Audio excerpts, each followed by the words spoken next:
Hey everybody, how's it going? Hope you're having a great week so far. This is going to be the first of 3 videos, kind of like a quick tutorial crash course in significant figures and how to do basic operations with them to help you guys in your review as we start the course here. To start, let's kind of take a look at this term, kind of break it down into a little bit more manageable chunks, figure out what it means. We have 2 parts to this here. We have significant and we have figure. So breaking this down, when something is significant, the way that I like to think about this and the term that I use is if we want to replace it with something, it's just something that's important. Something has its significance, it has importance to it. And same thing with figure here. Instead of looking at this in terms of figure, because we know figures can mean a whole lot of different things, for the sake of science, when we're talking about significant figures, really what we're talking about here is numbers.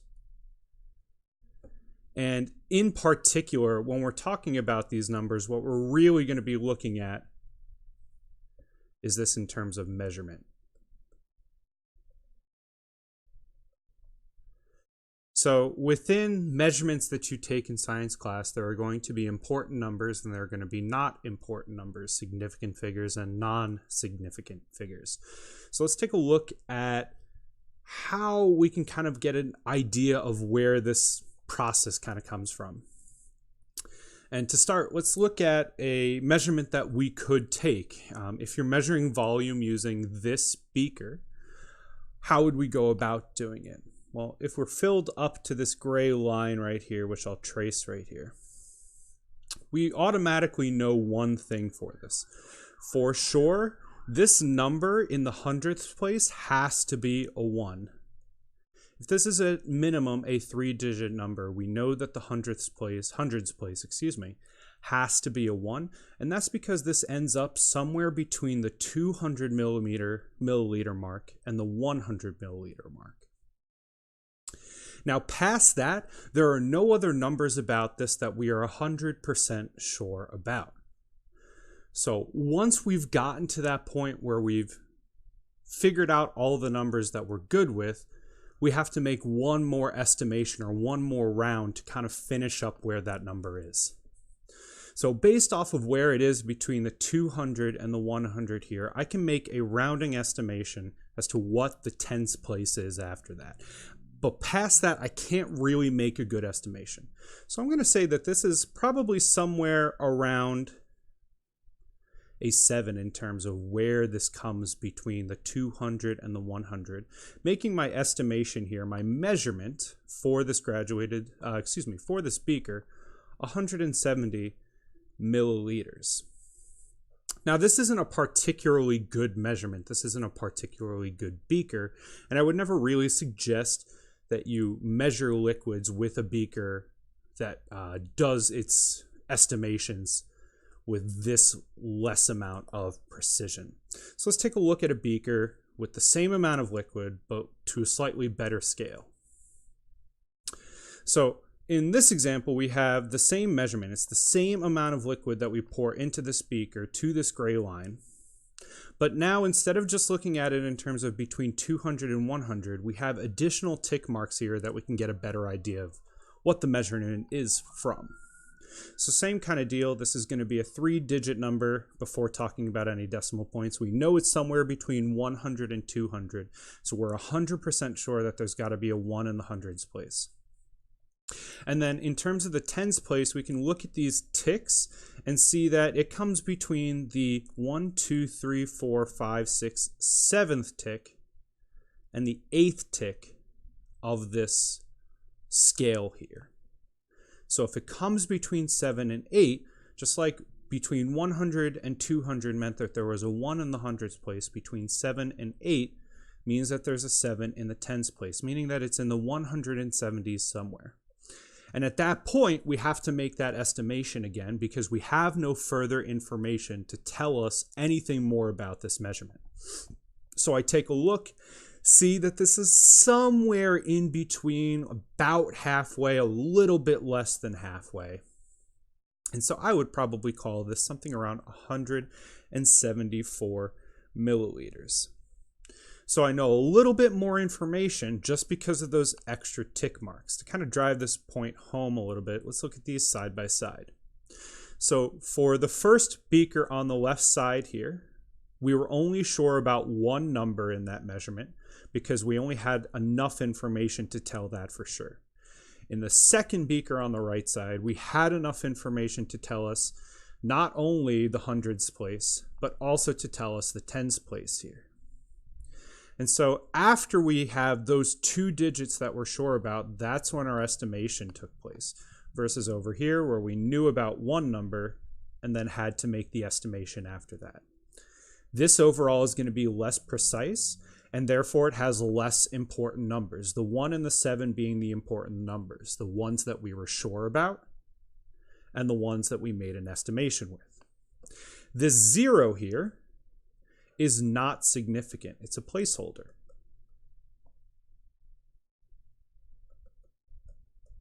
It doesn't really tell us anything about this number besides the relative size, like overall. Zeros, all they really do are just hold places to show us like general size, but not really like specifics about what the value of this number is. Okay, so we have a number here with 2 significant figures and a number here with 3 significant figures, and it's all based off of where that rounding took place. If you can identify where the rounding takes place, that's like half the battle in figuring out these significant figures. So, a good idea and a good definition to kind of keep in mind is that when we're looking at significant figures, really what we're trying to do is think about the numbers that we're 100% sure about, those certain digits, the one that we're 100% about, and then that one estimated digit where the rounding took place. So that's all that we're looking for when we're looking at these measurements. We're looking for the certain values and we're looking for the rounding that took place. If you're not taking this measurement yourself and you're trying to read somebody else's measurement, there's a standard form with which we can figure out where they did their rounding. There's a whole bunch of different ways to talk about this. As kind of cheesy as it is, I like to talk about this in terms of the Atlantic versus the Pacific rule, which we'll talk about real quick here. For your number, if your decimal point is present, P for present, we're going to count from the Pacific coast, P for Pacific here, meaning from left to right, from the Pacific side on the left side of the United States to the Atlantic side on the right side, from left to right. So in a number where the decimal point is present, such as like 0.002340, we'll count from the left side starting with the first non-zero. So really what we're looking at here is a bunch of placeholders before we actually get to the part where the measurement made sense. So this 0 here is just going to be a placeholder. This 0 here is just going to be a placeholder. And this 0 here is also going to be a placeholder. Now we actually get to actual numbers. So we had a 2, and because we have additional numbers that come after that, we know that the 2 was not where the rounding took place, so we keep going. We have a 3 that they were sure about, and a 4 that they were sure about, and then this last 0 here. Now, this 0 you might think could just be a placeholder.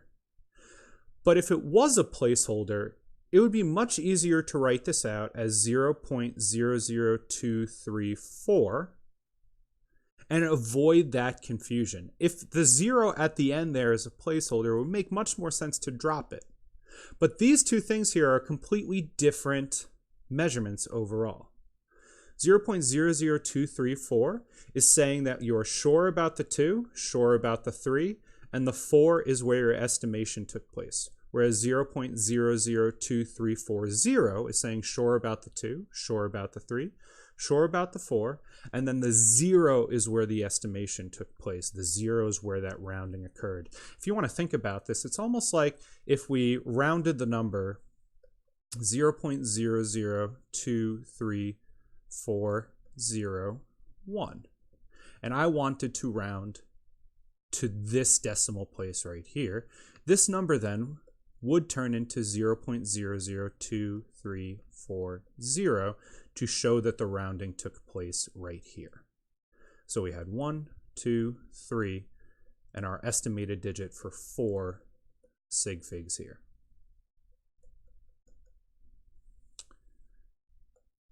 Now for the Atlantic rule, if our decimal point is absent, A for absent, we count from the Atlantic coast, A for Atlantic, or from the right side of the US to the left side, right to left. So no decimal, start from the right and count left. So we have a number like 234,000,000. So 234 million. Now in this number here, starting from the right side, we're going to skip the zeros because again, now these zeros that are on the right side here are placeholders showing us how big our number is. If we got rid of these zeros, our number is going to just look like 234, but that doesn't really represent how big our number should have been. Those extra zeros there show us that it should be in the 200 millions place there in the very, very largest spot. So those zeros need to be there, but don't give us any information other than that about our number. So we start from the Atlantic side from the right side and we skip all these placeholder zeros, placeholder, placeholder, placeholder, placeholder, placeholder, and then we start counting from there once we hit something that's not zero. So we have our estimated value here. This is where the rounding took place, a number that we were sure about, and another number that we were sure about for 3 significant figures. Let's look at a few more examples of this, and I'm going to give you guys a second here. Pause this video if you want to try them out on your own, and then restart it if you'd like to see what the solutions are for each of these, and I'll go through them real quick. For the first value here, because there is no decimal point, the decimal point is absent, we're going to start from the right side, starting with the first non-zero. Now, the first non-zero is where our estimation is going to take place. So the 4 here is where our estimation took place, and we continue counting from there. So this was a number they were sure about, a number they were sure about, a number we were sure about, and a number we were sure about. So this right here would be 5 significant figures.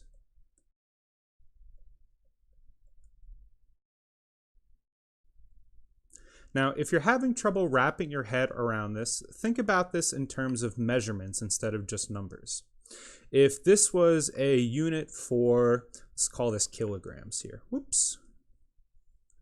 Going a little ahead of myself. Sorry about that.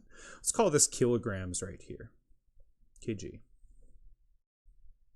So you need to ask yourself, where did this person round if they were measuring out 0.00765 kilograms?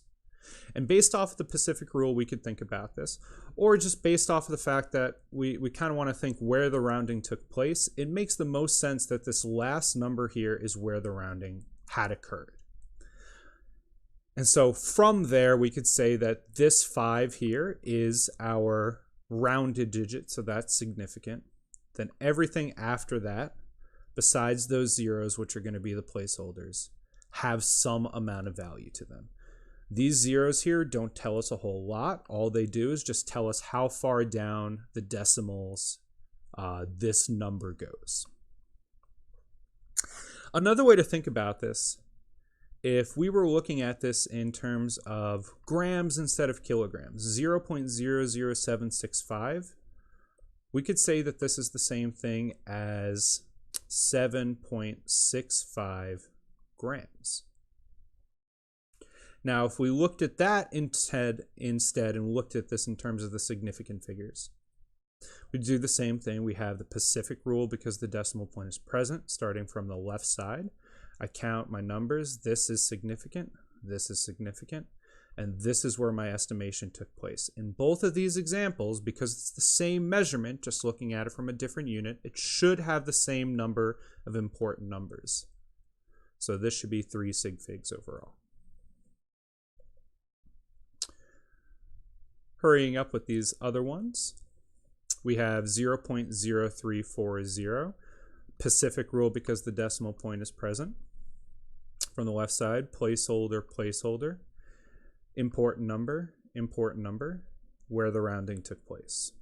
So this should be 3 sig figs in total, because 2 numbers that they were sure about plus 1 rounding. Now for these next 2, we'll do the first one first and talk about why the second one is different.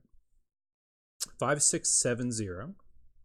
And again, if we think about this in terms of grams, if somebody said that they had about 5,670 grams, you might be able to say that this 7 part here is where the estimation took place if you had no other information about this.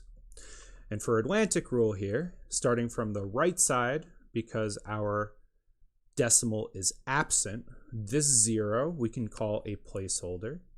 Our estimation is the 7, and everything after that is significant. So we have 5, 6, 7 for 3 sig figs for this number. Now,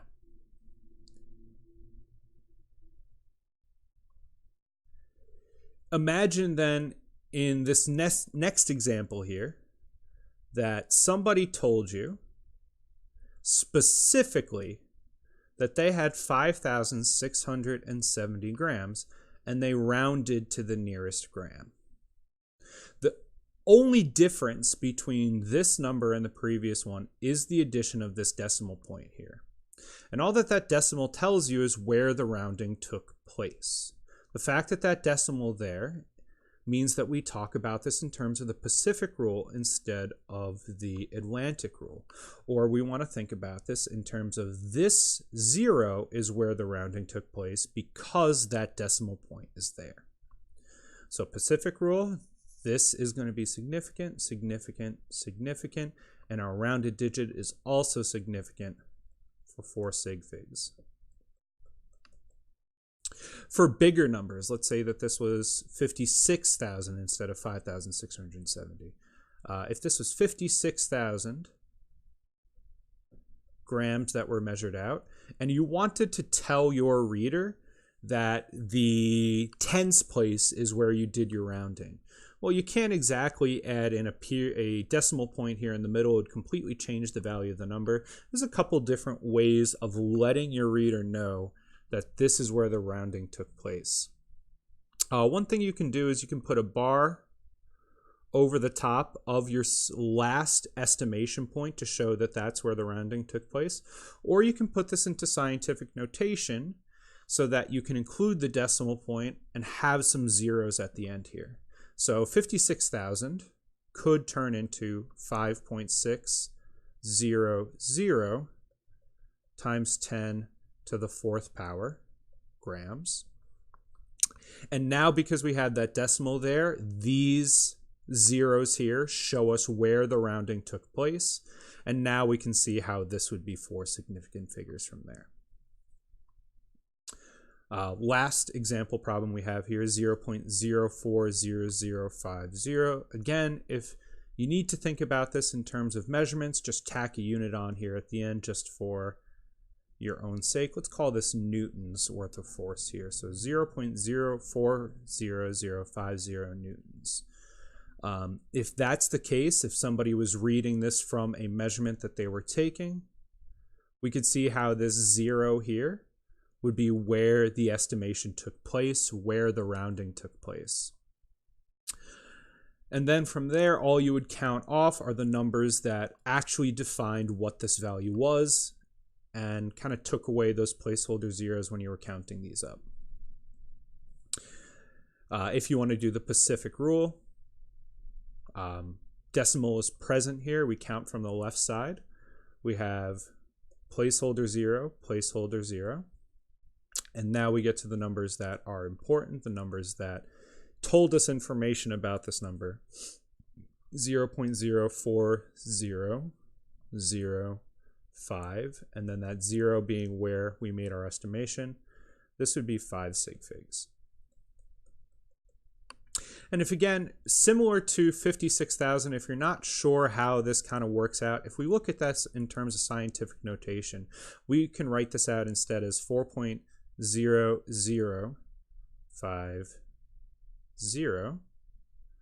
times 10 to the negative second newtons.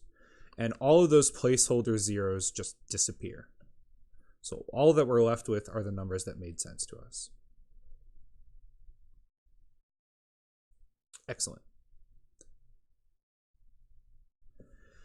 Now, same kind of deal. I'm going to go through these a little bit quicker because if we understand the previous part, the rounding part should be pretty easy.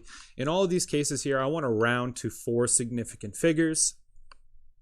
And again, for rounding, we're always going to count from the left, starting with the first non-zero digit, just because we don't want to change the overall value of this number.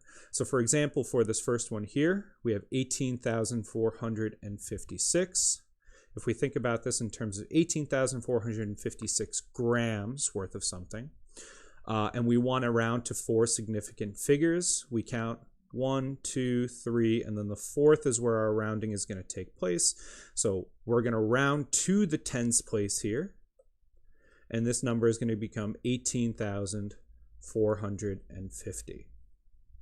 Going to again give you a second if you want to pause here and try the rest out on your own, and then check your answers with me. Go ahead.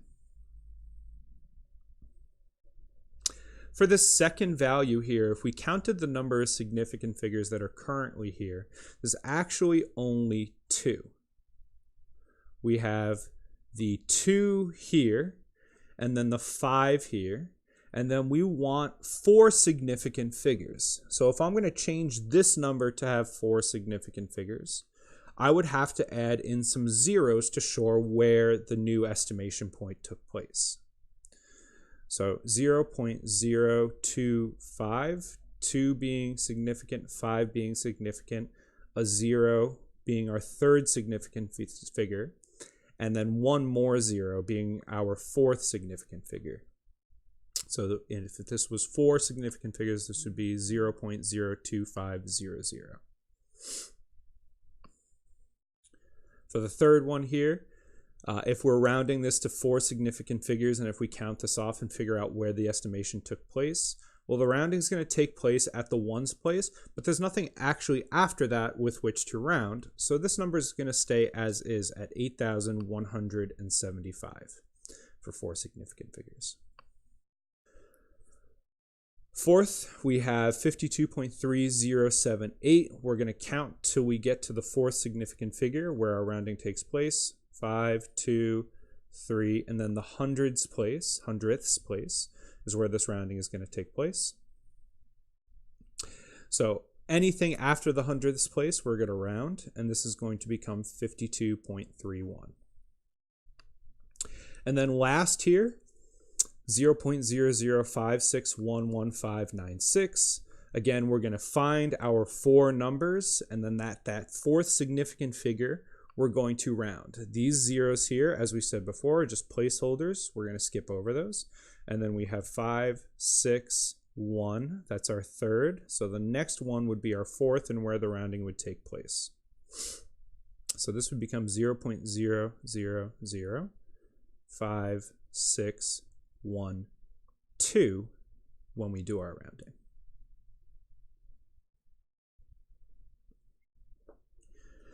Now, this is to say that this only applies when you're making a measurement that is not exact, that is an estimation that requires some amount of rounding. There are measurements that you can take that do not require rounding, and those we would say have an unlimited number of significant figures, or just for simplicity's sake, we're going to call these exact numbers. So an exact number is something that does not have a rounding point. At that point, it has an unlimited number of significant figures because there is never a rounding error. There is never any point with which you're making an estimation. An example is if you have 100 centimeters in a meter, that's an exact number. There's exactly 100 centimeters in a meter, such that you could say 100.000 and keep adding zeros on into infinity, and it would still be a true answer. Because of this, we don't ever really say that something like this conversion between centimeters to meters, has a significant figure to it or has an estimation to it. So for the most part, we're going to assume that all conversion factors between units are going to be these exact numbers that we don't really have to worry about significant figures for. Other good examples of this would be 12 inches in a foot, or 3 feet in a yard, 1,000 meters in a kilometer, 1,000 grams in a kilogram, so on and so forth. All of those are exact, and you don't have to worry about the significant figures for them. Any other time that you're counting something instead of making an estimation is also going to be exact. For example, if I have 23 students in a class, that's an exact number. I could say 23.000 and again add zeros on to infinity, and it would still be a true and correct value no matter what, because you can't have like half of a student lying around ever. So I hope this helps, guys. This is just an overview of what significant figures are, how we can count significant figures. In the next 2 videos, we'll look at basic multiplication and division with significant figures to help you guys out. Thanks for watching, guys. Have an awesome day.